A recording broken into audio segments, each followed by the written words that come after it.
Shalom, damai di hati.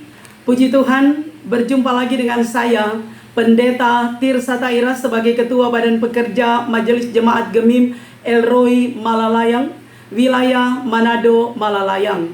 Saat ini saya akan membagikan kebenaran firman Tuhan dalam kitab Injil Markus pasalnya yang ke-16, ayatnya yang pertama hingga ayatnya yang ke-8, dalam tema Yesus sudah bangkit, percayalah.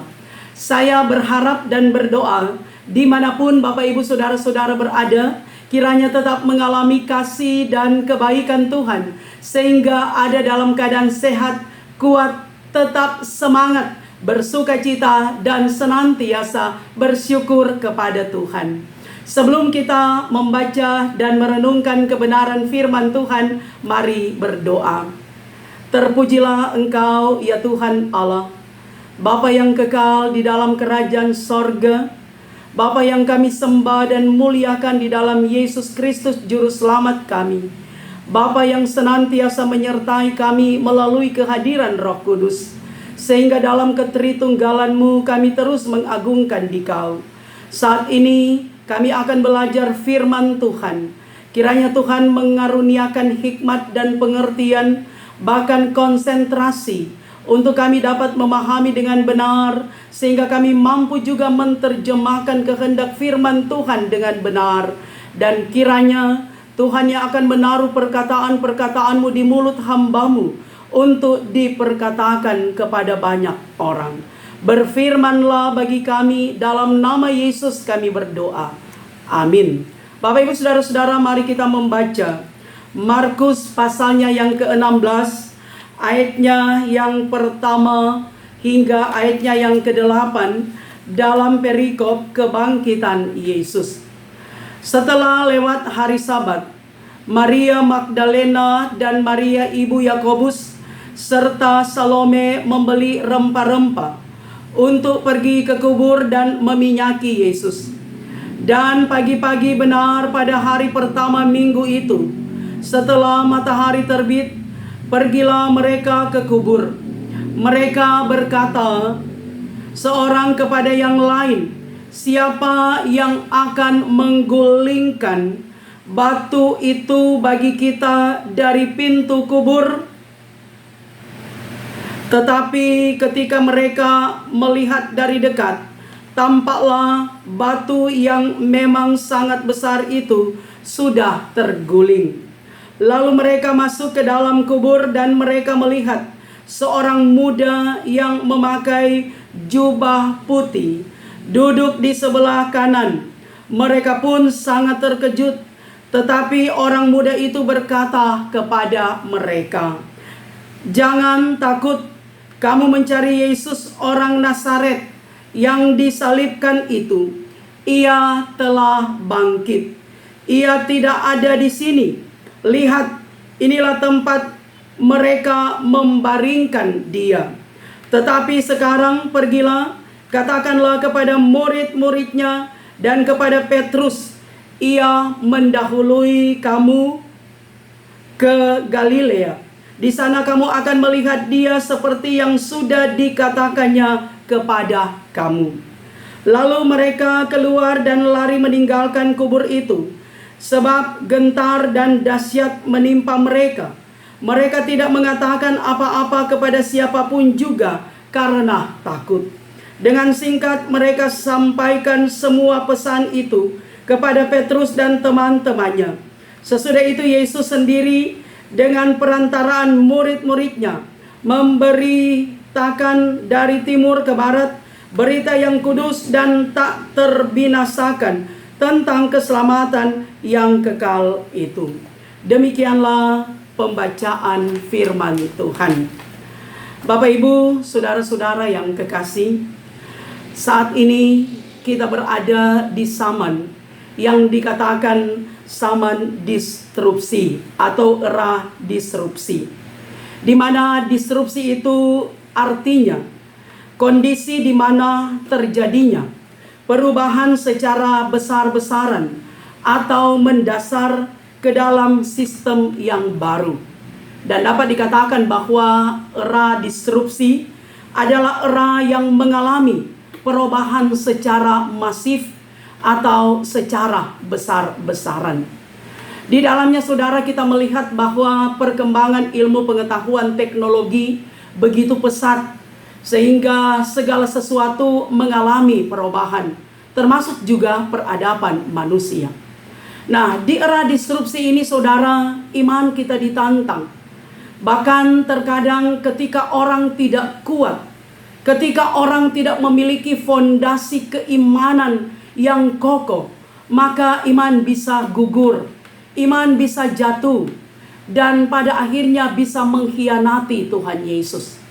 Nah, karena itu saudara, kita selalu diingatkan dengan kebenaran firman Tuhan, supaya kita memiliki iman yang kuat, iman yang betul-betul berakar, berdasar di dalam Kristus, sehingga akan bertumbuh bahkan berbuah untuk menyatakan kemuliaan Tuhan dalam kehidupan nyata setiap hari. Nah, saudara-saudara, di era disrupsi dengan perubahan yang masif yang kita alami dan kita saksikan, maka jadi pertanyaan saudara, apakah peristiwa Paskah atau peristiwa kebangkitan Yesus itu adalah fakta atau adalah fiktif? Artinya bahwa kalau itu fakta, berarti benar-benar terjadi. Kalau fiktif itu berarti tidak terjadi. Bahkan ada yang mengatakan bahwa mayat Yesus dicuri oleh orang. Bahkan dikatakan dicuri oleh murid-muridnya sendiri. Nah, saudara-saudara, menghadapi tantangan iman seperti ini, maka kita yang percaya bahwa Tuhan Yesus adalah juru selamat, adalah Mesias, Dia telah menyelamatkan kita dari segala dosa. Bahkan dengan iman kita mau katakan, Yesus adalah Allah, Dia adalah Alfa dan Omega.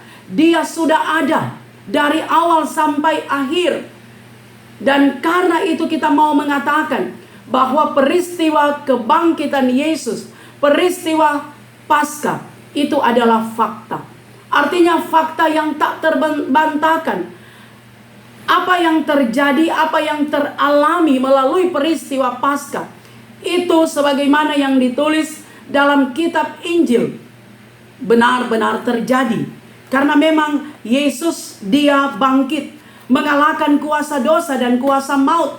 Karena itu kita mau membantah apa yang dikatakan orang bahwa itu adalah peristiwa fiktif. Tidak benar. Tetapi yang benar adalah peristiwa Paskah adalah peristiwa yang tak terbantahkan. Yesus Dia benar-benar bangkit. Karena itu saudara yang kekasih, kita dapat melihat dalam kitab pertama Korintus pasalnya yang ke-15 ayat 14 ditulis, tetapi andai kata Kristus tidak dibangkitkan, maka sia-sialah pemberitaan kami dan sia-sialah juga kepercayaan kamu. Andai kata Yesus tidak dibangkitkan, sia-sia apa yang diberitakan oleh para rasul, bahkan apa yang kita beritakan saat ini. Tetapi sebaliknya, karena Yesus Dia bangkit, Dia mengalahkan kuasa dosa dan maut, tidak sia-sia berita yang disampaikan oleh para rasul, tapi juga yang kita sampaikan saat ini. Berita itu benar, Yesus bangkit. Karena itu sebagaimana tema kita di hari Paskah, Yesus sudah bangkit, percayalah. Maka sebagai orang beriman kita percaya kebangkitan Yesus adalah fakta, fakta yang tak terbantahkan. Dia benar-benar bangkit. Dia adalah Allah yang hidup. Karena itu dengan iman kita meyakini peristiwa yang terjadi kurang lebih 2000 tahun yang lalu, kubur kosong, membuktikan bahwa Yesus Dia tidak tinggal dalam kuburan, tapi Dia bangkit sebagai Allah yang adalah juru selamat kehidupan kita, yang terus menuntun kita sampai saat ini. Karena itu saudara, apa yang menjadi perenungan kita dalam kitab Markus mengisahkan tentang kebangkitan Yesus, bahwa narasi ini bercerita para murid Tuhan Yesus, yaitu para perempuan yang setia mengikut Yesus, sampai ketika Yesus Dia disalibkan, sampai ketika Yesus Dia dikuburkan, mereka tetap setia. Karena itu ketika pagi-pagi benar hari Paskah, 3 hari sesudah kematian Yesus, itu berarti hari Minggu. Maka mereka datang ke kubur Yesus dengan maksud untuk merempahi atau meminyaki, mengawetkan mayat Yesus, sebagaimana tradisi Yahudi pada waktu itu. Nah, saudara, menjadi satu tantangan bagi mereka. Siapa yang akan menggulingkan batu yang menutup kubur sebagai segel yang mereka saksikan sendiri? Namun saudara, tantangan ini tidak menyurutkan semangat mereka berjalan maju untuk datang ke kubur Yesus dengan maksud merempahi dan meminyaki Yesus. Namun saudara, apa yang terjadi setelah mereka sampai di kubur? Maka mereka melihat bahwa kubur itu sudah terbuka. Batu yang menutup kubur itu dia sudah tidak ada lagi. Sehingga di ayat 3 dikatakan mereka berkata seorang kepada yang lain, siapa yang akan menggulingkan batu itu bagi kita dari pintu kubur? Tetapi ketika mereka melihat dari dekat, tampaklah batu yang memang sangat besar itu sudah terguling. Nah, itu berarti segel yang menutup kubur Yesus itu sudah terbuka. Dan mereka masuk ke dalam kubur. Dan apa yang mereka saksikan? Saudara, mayat Yesus tidak ada lagi.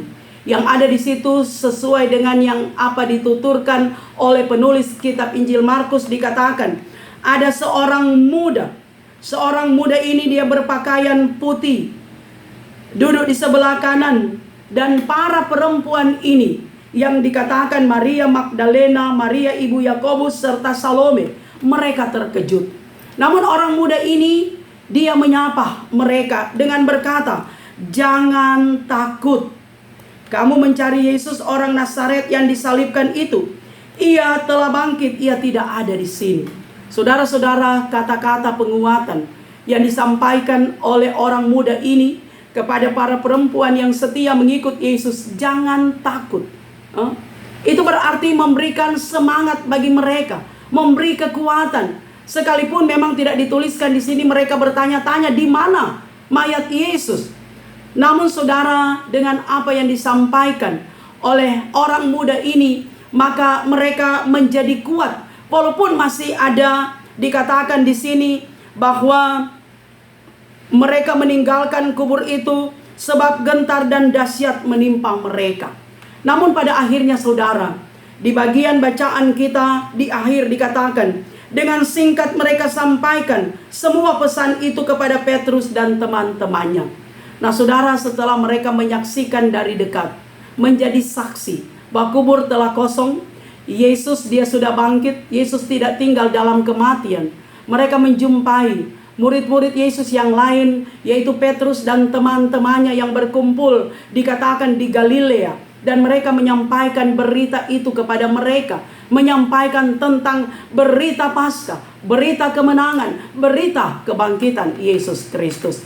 Nah karena itu saudara yang kekasih, melalui firman Tuhan ini, dengan keyakinan iman kita, kita percaya bahwa Yesus dia sudah bangkit.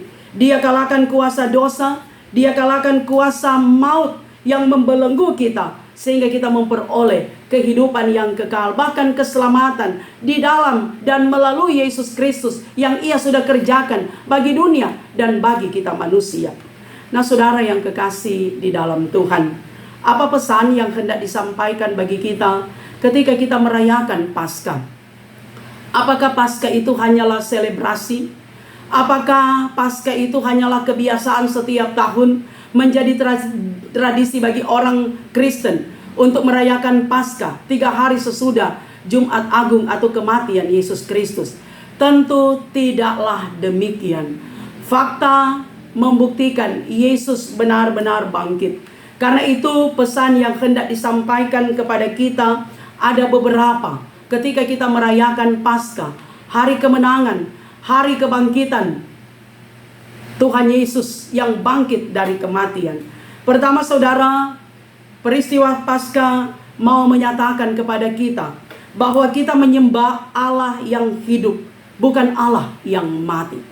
Tuhan Yesus dia adalah Allah. Dia bangkit dari kematian.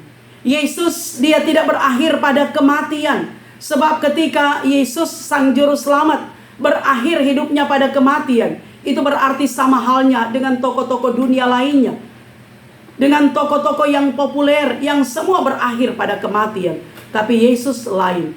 Dia adalah Raja di atas segala raja. Dia adalah Mesias. Dia adalah Tuhan dan Dia adalah Juru Selamat. Dia adalah awal dan akhir kehidupan. Dia adalah Alfa dan Omega. Dia hidup, tidak mati. Karena itu saudara, kita menyembah Tuhan yang hidup. Sebagai Tuhan yang hidup, Dia tahu persis keadaan kita. Dia tahu persis kehidupan kita. Dia tahu persis apa yang menjadi gumul hidup kita. Dia tahu apa yang kita butuhkan. Dia tahu apa yang terbaik bagi kita. Karena Dia adalah Allah yang hidup. Apalagi Yesus, Dia telah mengalami hal-hal kemanusiaan seperti yang kita alami. Yesus, Dia pernah menderita. Dia pernah merasakan sengsara dan siksaan. Dia pernah mengalami pergumulan yang hebat ketika Dia ada di dunia. Karena itu Tuhan tahu seberapa kuat, seberapa mampu kita menghadapi pergumulan. Tuhan tahu kekuatan kita. Tuhan tahu kemampuan kita. Tuhan tahu keterbatasan kita. Karena itu saudara, Tuhan memberikan cobaan. Kita menghadapi pergumulan tidak melampaui batas kemampuan kita. Karena Tuhan tahu siapa kita sebenarnya. Tuhan tahu kedalaman hati kita, pikiran kita, dan apa yang kita alami. Ketika kita berbuat yang baik, Tuhan tahu. Ketika kita berbuat apa yang tidak baik pun Tuhan tahu. Sebab tidak ada yang tersembunyi di hadapan Tuhan. Tapi kita yakin Dia yang hidup, Dia tahu persis apa yang terbaik dalam perjalanan hidup kita. Dalam setiap usaha, dalam setiap perjuangan hidup, dalam setiap kerja keras kita. Tuhan tahu apa yang pantas kita dapatkan. Kemenangan apa yang harus kita capai, semua diketahui oleh Tuhan. Karena Dia adalah Allah yang hidup. Dia melihat kita. Dia tahu siapa kita, saudara. Karena itu, mari kita berjuang bersama Tuhan. Mari kita lakukan apa yang baik, apa yang benar. Mari kita menyatakan kehendak Tuhan dimanapun kita berada. Sebab kita percaya mata Tuhan ada di segala tempat, mengawasi setiap keberadaan, bahkan setiap tindakan-tindakan, perbuatan yang kita lakukan. Itulah Allah kita yang hidup, yang sangat tahu persis keadaan kita. Kedua saudara, peristiwa Paskah mau mengingatkan kepada kita, bahkan memberikan keberanian dan semangat bagi kita berjuang, bekerja keras. Para pengikut Yesus, perempuan-perempuan yang dikatakan Maria Magdalena, Maria ibu Yakobus, bahkan Salome, ada kendala mereka ketika akan pergi meminyaki mayat Yesus dikubur. Bahwa mereka berpikir siapa yang akan menggulingkan batu yang sangat besar yang menjadi segel kubur Yesus. Tapi saudara, itu tidak menyurutkan semangat mereka. Dengan penuh keberanian mereka datang ke kubur itu. Bahkan mereka menyaksikan sendiri bahwa Yesus, Dia sudah bangkit. Dan perkataan malaikat, jangan takut, itu memberikan kepastian, memberi penguatan bahwa benar Yesus sudah bangkit. Nah, karena itu saudara, kehidupan kita pun demikian. Harus memiliki keberanian, harus punya semangat menghadapi segala sesuatu. Sekalipun kita ada di era disrupsi dengan berbagai tantangan kehidupan. Bahkan saudara, dikatakan tahun 2023 adalah tahun resesi. Ada pergumulan-pergumulan yang kita hadapi, masalah terutama lagi masalah pangan akibat COVID-19 yang melanda secara global dunia ini saudara, memporak-porandakan perekonomian dunia. Namun saudara, kita yakin bahwa Tuhan tidak akan membiarkan kita. Tuhan tidak akan meninggalkan kita. Orang yang berjalan maju bersama Tuhan, orang yang punya keberanian untuk dapat melakukan segala sesuatu yang baik, orang yang bekerja keras, pasti tetap ada dalam penyertaan Tuhan. Tuhan menyediakan berkat bagi kita, asalkan kita mampu memanfaatkan waktu kehidupan yang Tuhan beri, mampu memanfaatkan talenta yang Tuhan beri, memanage segala apa yang Tuhan sudah berkati dalam kehidupan kita. Artinya saudara, kita tidak menjadi pesimis dengan kenyataan yang ada di depan kita. Tapi kita tetap optimis, tetap semangat, tetap memiliki keberanian bekerja keras. Kerjakan apa yang menjadi bagian kita, dan Tuhan yang mengerjakan apa yang menjadi bagian Tuhan dalam kehidupan kita. Ada berkat yang Tuhan siapkan bagi kita di tahun ini. Sebagaimana di awal tahun kita meyakini bahwa 2023 ini adalah tahun rahmat Tuhan, tahun yang penuh dengan berkat Tuhan. Maka itulah juga semangat bagi kita, supaya kita memiliki keberanian bekerja dan bekerja, melakukan segala sesuatu apa yang Tuhan kehendaki, apa yang Tuhan pundakkan bagi kita di ladang hidup kita masing-masing. Kita kerjakan itu dengan baik, dengan tulus, bahkan dengan penuh semangat, dengan penuh tanggung jawab, sehingga kita akan mendapatkan berkat di dalamnya. Jangan surut semangat kita, jangan kendor iman kita, tapi perkataan orang muda, jangan takut.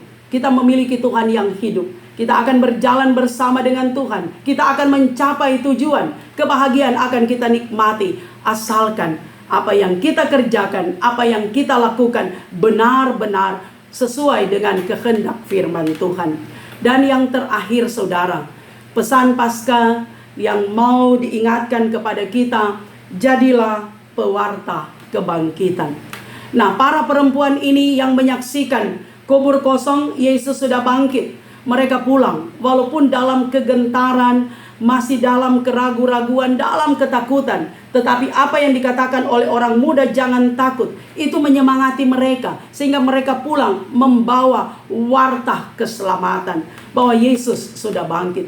Maka itulah juga kita, saudara, menjadi pewarta kebangkitan, pewarta Paskah, pewarta kemenangan. Yesus sudah bangkit. Dengan cara bagaimana, saudara? Itu berarti bahwa hidup kita betul-betul terkonek dengan Tuhan, ada hubungan dengan Tuhan, ada keakraban, keintiman dengan Tuhan, sehingga Tuhan menginspirasi kita dengan hikmat Tuhan. Apa yang kita perkatakan, apa yang kita lakukan, itu berarti, saudara, kita berkata-kata yang benar. Kita memberikan semangat kepada orang yang dalam keadaan lemah. Kita mengedukasi orang dengan sikap, dengan perbuatan, tapi juga dengan kata-kata yang memiliki pengaruh positif kepada orang lain. Apa yang kita sampaikan adalah benar. Menjadi pewarta kebangkitan, tidak menyebarkan hoax atau dusta, tidak menjadi provokator yang memprovokasi suasana. Dari aman jadi tidak aman, dari penuh kedamaian menjadi tidak ada kedamaian. Bukan seperti itu, tapi sebaliknya, saudara, di tempat manapun Tuhan menghadirkan kita, jadilah pembawa damai, jadilah pembawa sukacita, memberikan kegembiraan, membawa shalom dengan apa yang kita miliki, dengan semua talenta dan potensi yang Tuhan berikan. Ketika kita menjadi pelayan Tuhan di ladang pelayanan, maka wartakanlah kebenaran, wartakanlah peristiwa kebangkitan. Yesus menang dan keselamatan itu adalah milik semua orang. Ketika Tuhan memberikan kesempatan bagi kita untuk bekerja, baik sebagai aparatur sipil negara ataupun di tempat swasta, dimanapun, saudara, semua kita punya ladang kehidupan masing-masing. Semua kita punya ladang pengabdian, ladang pelayanan masing-masing. Ketika kita hadir membawa pewarta kebangkitan, menjadi saksi Kristus yang benar, maka di sanalah kita menyatakan kemuliaan Tuhan. Di sanalah kita menjadi dokumen yang hidup, menjadi surat yang hidup, yang dapat menyaksikan bahwa Yesus benar-benar hidup. Karena itu, saudara, peristiwa Paskah adalah peristiwa kebangkitan, fakta yang tak terbantahkan. Mari kita menjadi pewarta hal yang benar, bahwa Yesus sudah bangkit. Bahkan mari kita tetap memiliki keberanian, semangat maju berjalan terus apapun tantangan. Kita akan hadapi semuanya, karena Tuhan tahu siapa kita, Tuhan tahu apa yang terbaik, dan Tuhan memberikan kemampuan, kesanggupan bagi kita berjalan bersama Tuhan. Tidak ada yang mustahil ketika kita selalu berserah kepada Tuhan, ketika kita selalu menjadikan Tuhan di atas segala-galanya, yang terus menuntun perjalanan kehidupan kita di dunia ini. Selamat merayakan Paskah. Tuhan Yesus sudah bangkit. Percayalah, Tuhan memberkati kita semua. Amin. Mari kita berdoa. Terima kasih Tuhan untuk berita Paskah, berita kemenangan yang Engkau sampaikan bagi kami.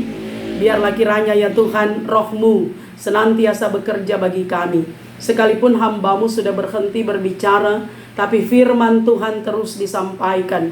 Melalui media sosial YouTube ini, firman Tuhan menjangkau banyak orang, menguatkan banyak orang, memberkati banyak orang, meneguhkan iman banyak orang, menginspirasi banyak orang, memberi semangat kepada banyak orang, meyakinkan bahwa peristiwa Paskah adalah peristiwa fakta yang tak terbantahkan. Yesus benar-benar hidup dan kami menyembah Tuhan yang hidup. Karena itu jangkaulah Bapak Ibu Saudara-saudara yang rindu mendengarkan firman-Mu, dan firman yang disampaikan ini memberkati. Dimanapun saudara-saudara kami berada, Tuhan, biarlah roh Tuhan ada dengan mereka. Mereka yang sakit di rumah sakit Tuhan sembuhkan. Mereka yang lemah imannya dikuatkan. Mereka yang menghadapi gumul hidup apapun, kami yakin Tuhan dengan roh-Mu, Engkau meneguhkan iman mereka. Yakinkan Tuhan Yesus sudah bangkit dan terus menyertai mereka. Terima kasih Tuhan. Gereja kami diberkati, pemerintah kami diberkati. Bahkan Indonesia tercinta ini ada dalam kuasa Tuhan. Maka terpujilah nama Tuhan. Dalam nama Yesus kami berdoa. Amin. Demikianlah kebenaran firman Tuhan. Saya Pendeta Tirsa Tairas bermohon kiranya Bapak Ibu Saudara-saudara akan terus mendukung YouTube channel Tirsa Tairas dengan cara nonton video, dengarkan kebenaran-kebenaran firman Tuhan, tekan tanda subscribe, berikanlah jempol, like, berikanlah komentar-komentar yang membangun, bahkan bagikanlah video ini di media sosial yang Bapak Ibu Saudara-saudara miliki, dan jangan lupa tekan lonceng agar supaya ada notifikasi dari setiap update video saya yang baru. Tuhan Yesus memberkati kita semua. Amin.